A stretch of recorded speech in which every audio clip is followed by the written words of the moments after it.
love having a tech team.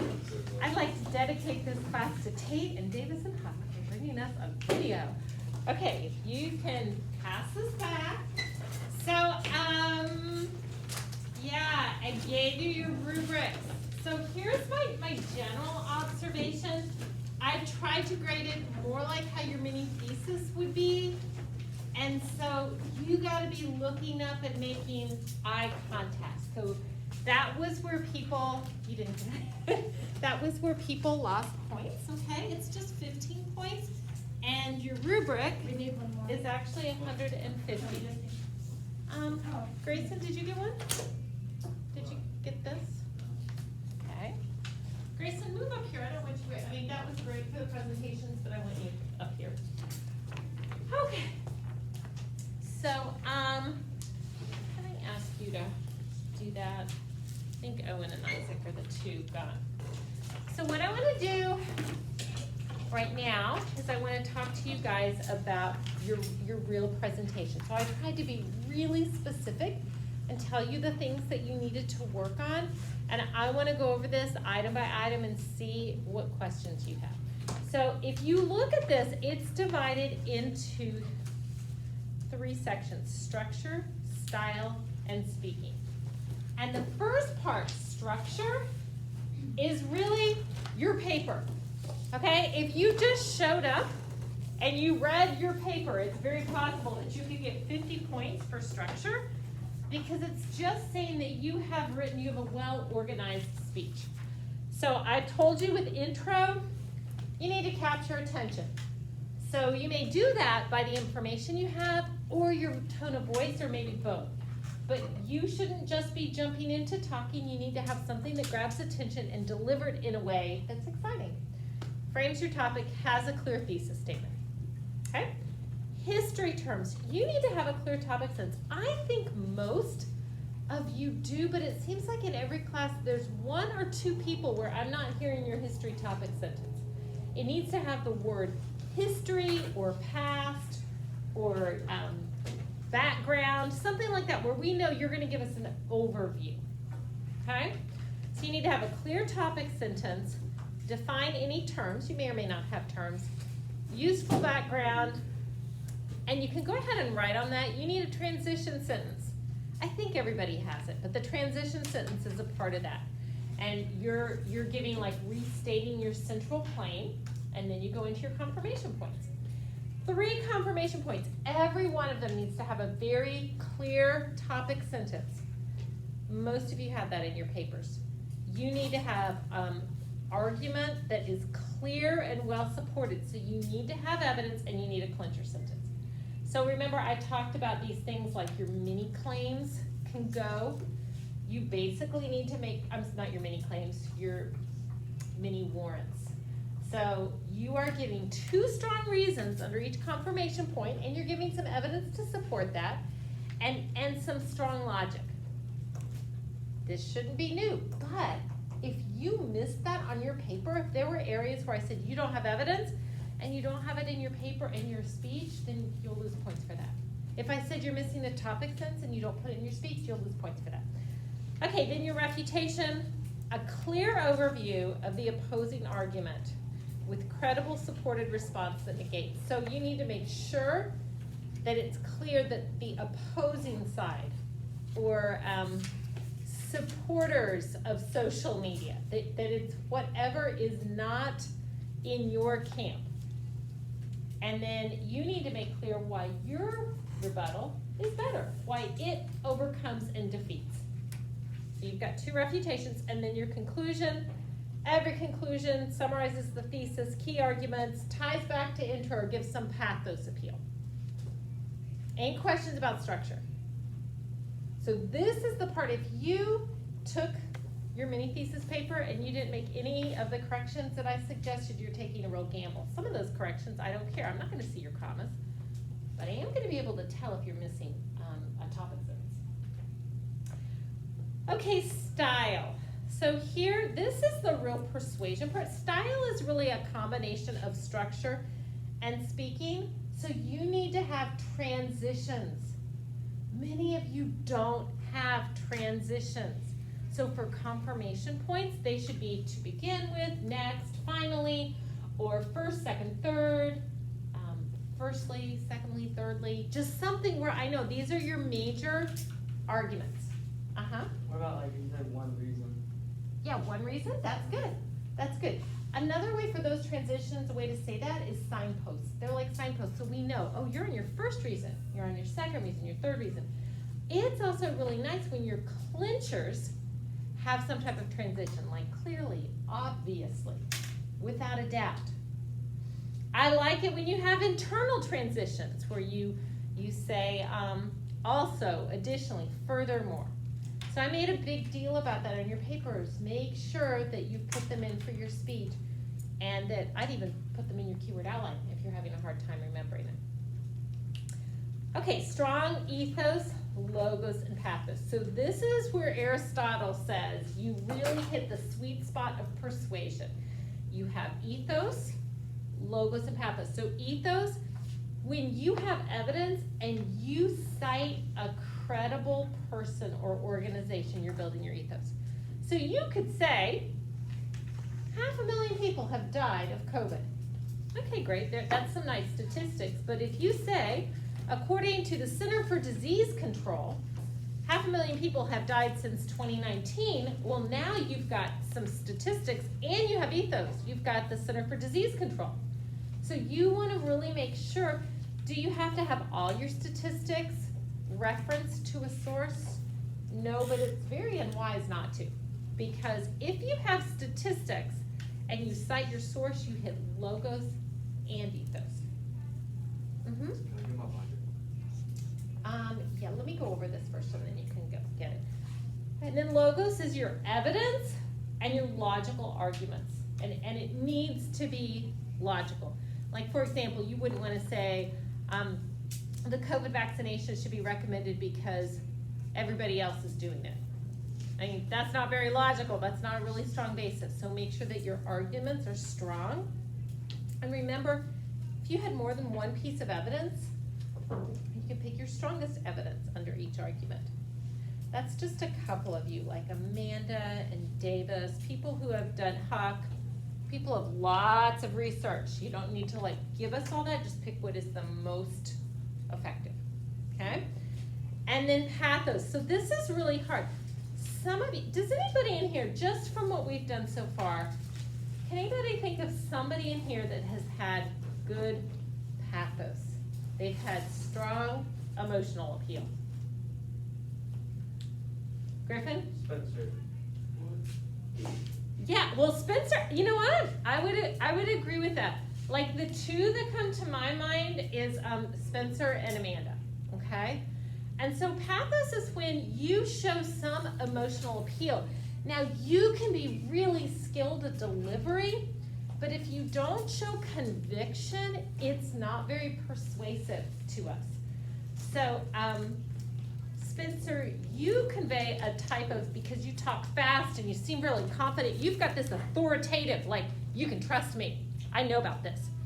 And Amanda, you're a little softer, but you're super sincere, and it seems like you really care about your topic. So pathos can appear in different ways, but I really want you to think about how you're doing that. Now, sometimes it's your words that create pathos, and sometimes it's how you say them, and the sweet spot, like Sarah, you actually have done a good job in your paper. You've got some good pathos language. You've got some strong words that make me feel protective of police, okay? Strong quote at the end. So you've got that, but then the way you say it can really convey more emotion. And remember, emotion can be sadness or concern or indignation, anger. Like it can be any of those. So the only way you're gonna hit pathos is if you know your information. Take it from me, if you are just trying to recall words, you just don't have enough bandwidth to recall words and be convicted. You're just gonna be getting through it. So that's where you've got this next week and a half to really practice it, okay? And you said we could practice it even with you at lunchtime, or you'll have a sign-up sheet or something? Yes, yes, more about that in a minute. So style, that is gonna be very subjective. So you wanna try to hit all those, and if you're practicing for parents, you might just say, hey, am I hitting this? Now I'm giving this to you ahead of time, so if you want to practice for anybody, you can do that and see. The feedback that would be most valuable for you would be on style and speaking. So then speaking, this is what we've been practicing. Clarity.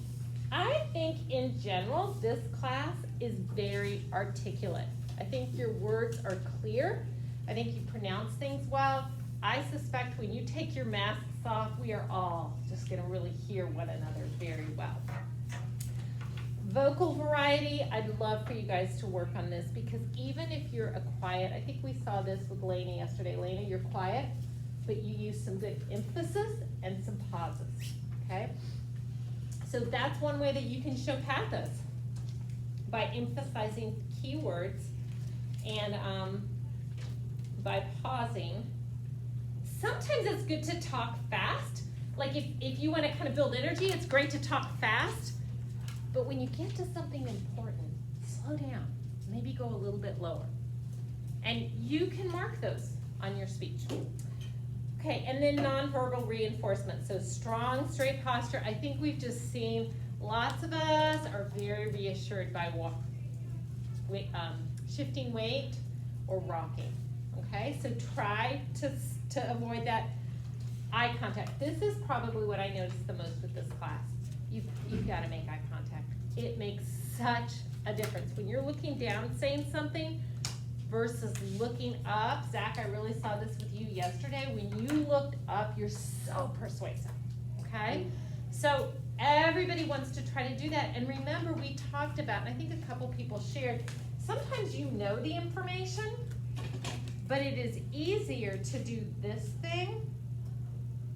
It's easier to look down and glance up than stay with your eyes up and glance down. You have to really practice that. So when you're looking at a keyword outline, try to say a whole sentence.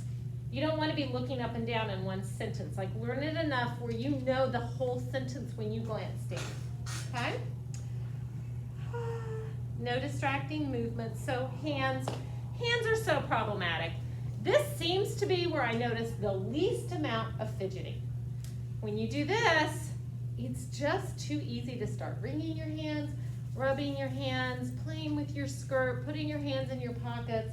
So I'm kind of thinking this is your fallback. But I really do like those of you that are doing gestures. Somebody this morning did this the whole time, except in somewhere in history, he said, what difference does this make? And just that one, put his hands back, but it just was nice. What difference does that make? It was very intentional and emphatic, I thought. Now, something we haven't talked a lot about is your face. You all have beautiful faces, but your face can convey pathos. It can convey sincerity. Okay, I'm wondering, did anybody do that in here? Do you guys remember anybody? Okay, so I'll give an example. Dominic McKinley, Andrew Elmore. Very, like, their face just matches. They are really, really sincere about their topic. So just keep that in mind. Like, you can furrow your brow. You can smile. Like, Jaden, somehow I can tell you're smiling even with your mask on. But when you smile, it just shows, I feel very confident about this. I'm sure that I'm right. Now, some of you don't want to smile. Like, if you're talking about people dying, you don't need to, yes, and 500,000 people have died. Okay, so make it appropriate. Maybe you'd get soft. Maybe you would, man, 500,000 people have died. So just think about that with your face. That can be very effective. In all ways, you're looking to connect with your audience and you want to persuade us. Did anybody, in listening to the confirmation points, did anybody feel kind of persuaded by anyone? Huck? I was actually persuaded by Spencer. It made me like annoyed that people cheat like that kind of. She kind of had an emphasis like why it's not okay to use those things because Yeah. it, like it's a way that they cheat almost. And I was Spencer like, has I this hate righteous cheaters. indignation vibe, which, yeah. Mm-hmm. I feel like Joy did really good. Like, hers was persuasive because she was like giving a lot of examples and like we can kind of relate to it. Yeah, I was thinking of Joy too because Joy's evidence is it's really simple. It's really easy to understand. You didn't clutter it with a whole bunch. And so, yeah, okay? So that's the ultimate. You're really trying to persuade people and make them go, oh, I don't really agree. Like last week, Dominic gave his speech on why illegal immigration is good, and Hudson gave his. It just so happened they were going pretty close together, and Hudson was saying why illegal immigration was bad, and they were both so strong. I felt pulled both ways. Okay, that's really what you're shooting for. Okay. Okay, so penalties. By the way, the speech time is 7 to 10 minutes. Okay. That's super generous. And so there's a couple penalties. If you stand up and you're like, I'm just done, I don't care, I'm going to stand up here and read my speech, that's just 20 points off the top.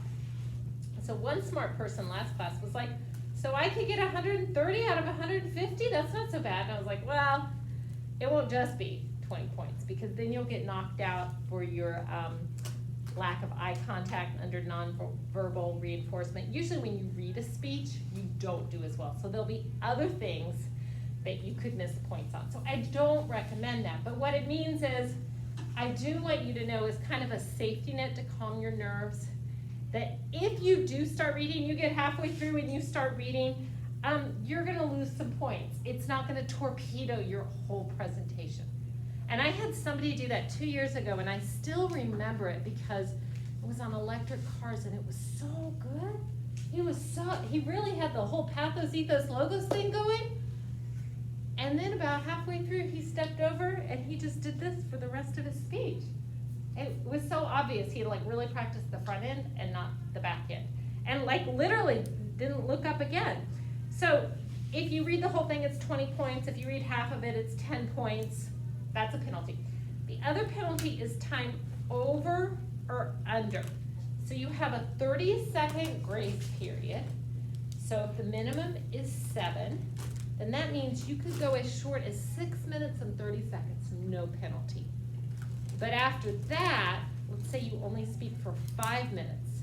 Well, then that's 3 30-minute, 30-second segments. So that would be 15 points off, okay? And I don't think is anybody feeling like they're worried about being too long? Anybody in here? I mean, Griffin, you have a lot of great research, and you should definitely time yourself, but you could go to 10 minutes and 30 seconds, okay? And that would be fine, but then if you went to 11, you would lose 5 points. Okay, Huck, do you have a question about that? No, I was thinking like I may be a little long, but I don't think I'll reach 10 minutes and 30 seconds. One thing I like about this year's mini thesis is that people contained their language, so I just didn't have monster papers. So that makes me think I won't have monster presentations, okay? So total of 150 points. Any questions about that?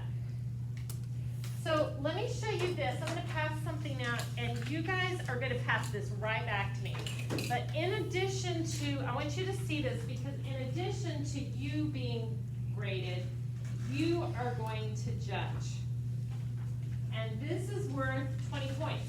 You're gonna judge. We're gonna judge every single person. Nope, you're gonna judge 2 other people. You can choose, you choose one. Huh? You choose first, and we can choose. You are gonna judge 2 people the next day.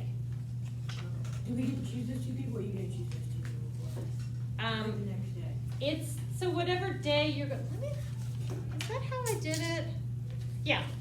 So the next day, so let's say you're presenting on Monday, the next day, I will choose 2 people and say, hey, I want you to grade these 2, okay? And so that means who's going first? Who are my first day people? Okay, so who are my last day people? Who are my last days? Sarah? Who's last day? Owen's last. And Audrey, I think. And Audrey. Okay, so you guys will judge the first day. Okay, that's how it will work. So this is what you look at, and I just want to show it to you really quickly. You're not doing that huge big rubric. Same thing, structure, style, speaking, and you actually get to give them points. And I actually do look at your feedback when I'm doing mine. So I take it, and then there's gonna be a faculty judge. So, You will be the faculty judge. huh? You will be the faculty judge. It depends, I have different faculty. So far, I've got Mrs. Maple, who's gonna teach you guys writing next year. And Mrs. Smith, I think Mrs. Smith's gonna be in every single one. She said that she's got the time to come and do that. I love that. That'll bless her to see you guys. And then Mr. Holland is going to come, and Mrs. Plasman. So, but most people will only be here like one day, and you won't know it until you walk in. And by the way, I don't have any parents from your class that have said they wanna come. Did you talk them down? Did you say that Julie and I's parents wanted to come? Oh, your parents did. Okay, so we got two. My grandma said that if there's any open spots, she'll come too. Okay, well, let me know that, because that may be, and they've got till next Friday, okay? Did you guys go home and tell them not to come? Yes. Yes, but she didn't listen. I talked to Same. my parents, and they were like, "Do you want us to come or not?" And I was like, "Well, I don't really care, but like, maybe not come." You guys will be pleased at how well you do. You will be surprised. Now, let me tell you, so the people that raised their hand for going first, you're going to be in the ARC, but the rest of us are going to be out in the forum. Wait, So, why are we in the yard? because the forum is not available. The Wait, forum, why? because there's an AP exam. Oh. Now, you guys have heard, I don't think that class is too loud, but we've had some really bad presentations in here where they got so loud next door. So that's why we just can't be in here. I've done it in the ARC before. I really, really like the ARC. I like the ARC because it's narrow, so you don't have that many people right close to you, and it goes back far. So, on Friday, we're gonna go to the forum. And you guys are gonna get to go up there. It's gonna be set for mini thesis, not mini thesis, senior thesis next week. So you guys are going to get to go up there. I have no idea what it's like. I don't know what the podium is like, but we're gonna test it out. And I'm gonna have you read your Where I'm From poems on Friday, This Friday? this Friday. Can that be optional? Please be optional. Please. Please. That's like some of the things that. Okay, if you don't wanna read that, bring another poem to read. Okay. Okay? Okay. Okay, and I mean like another poem, not a haiku or Another a limerick. poem?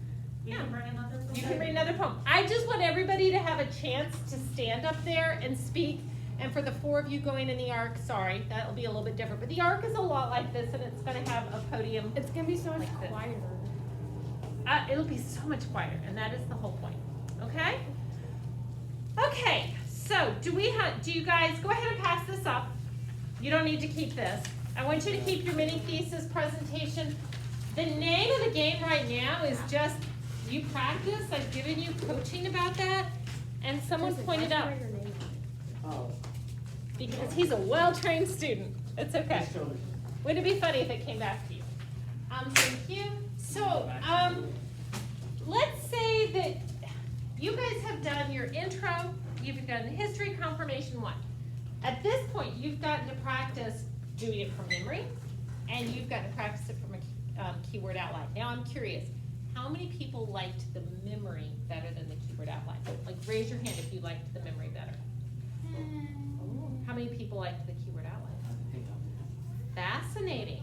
Okay, so that's good. So the reason I'm bringing that up, the day of your mini thesis presentation, you'll show me what you're taking up.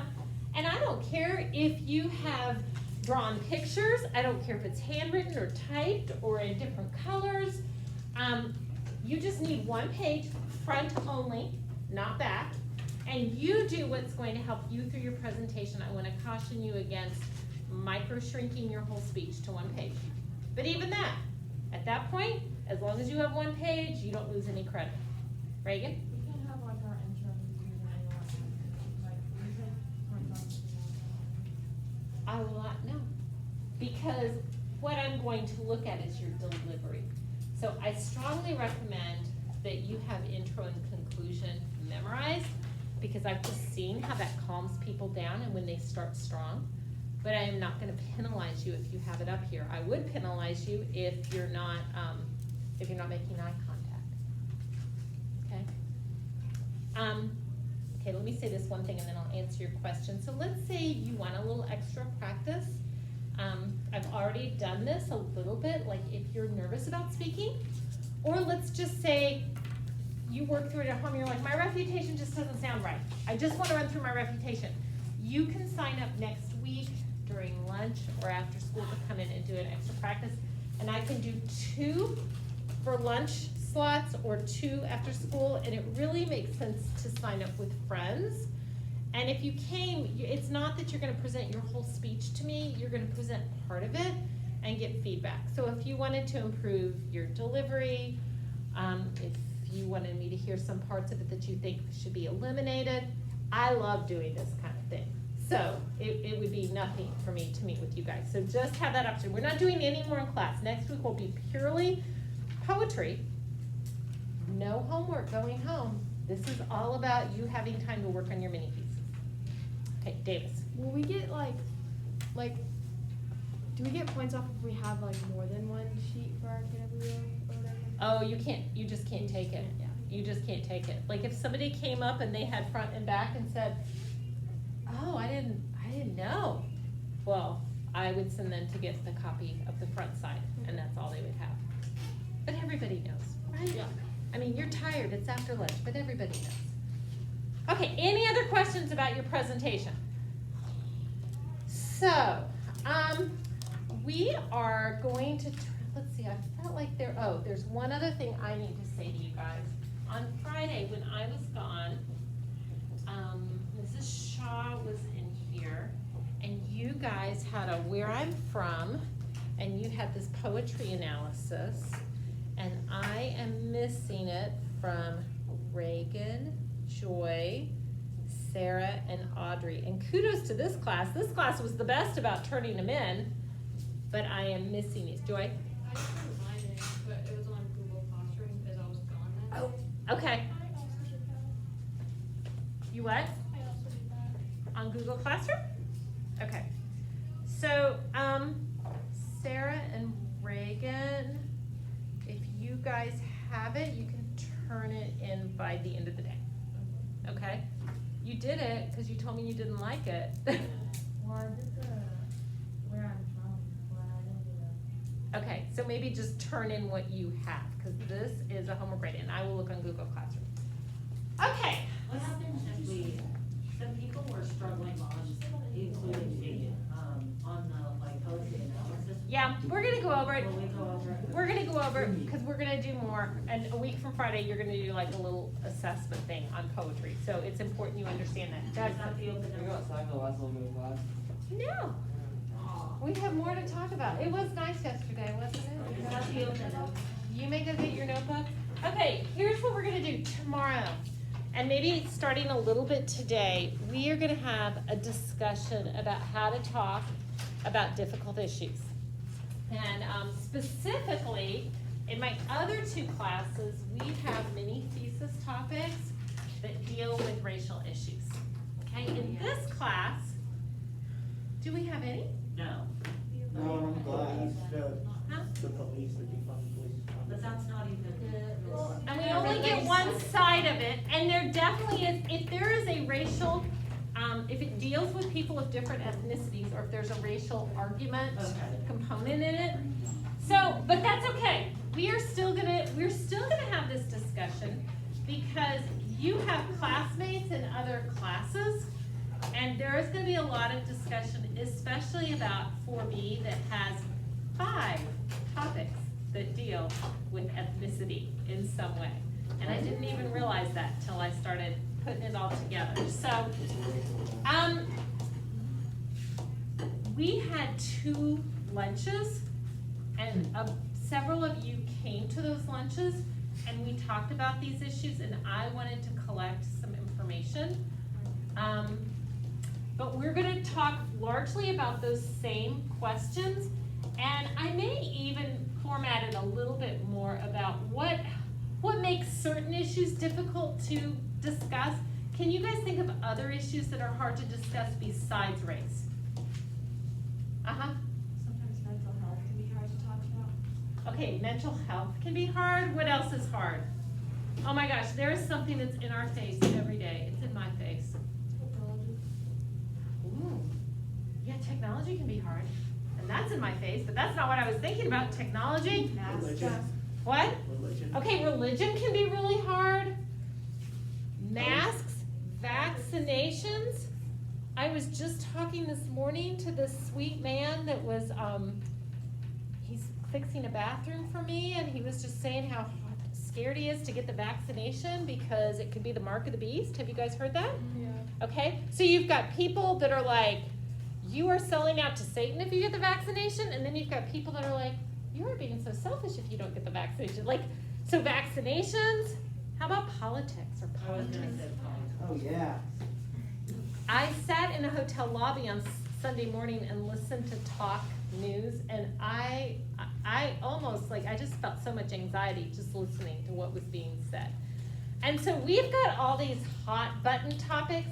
So I think in this class, we're not gonna just focus on race. I think we're gonna talk about, I just want you to think religion, politics, COVID, masks, technology, mental health, all of that, okay? So first question is what makes it hard? And then second, how do we show respect to people with whom we disagree with? So I wanted just a show of hands from you all. Do you agree with most of your friends? How many people would say that they are friends with people that they agree with most of the time? Just raise your hand. I really, 4, 5, 6, 7, 8. Okay, so like 14 out of 17, most of us, even if we like a good argument, we don't tend to hang out with people that are a whole lot different from us, that are constantly pushing us, unless they're in the same family. If you're in the same family, then you've got like a healthy amount of give and take, but even then you have a lot in common. So how do we show respect? What words and behaviors shut down difficult conversations? There are some things that if you hear, it will make you either stop, like not say another word, or it will make you fight. It's that flight or fight. So what are those? And then Jesus modeled for us about how to handle difficult conversations. The reason I'm giving it to you today is because that discussion we had at lunch stirred a lot of controversy, and I got a lot of emails about that. And one parent said they really would like to have questions made available to talk about at the dinner table, and I thought that was really good. And so I want you guys to know that if you want to have these conversations at home tonight, you can, but our whole point of me bringing it up is not because I'm going to change your mind. I am going to convince you to think the way I do. I do not have an agenda, except I want us to learn how to be in disagreement and how to extend respect to one another. And I really want us to learn from Jesus' example. Now, when you guys stand up here and you talk, it's pretty vulnerable, like you're standing in front of your classmates. Is there anybody in here that's talking on a subject in a position with which they do not agree? You people? That's the hardest.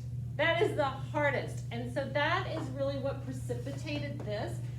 I don't want anybody who's taking an unfavorable position to feel ridiculed, to feel belittled.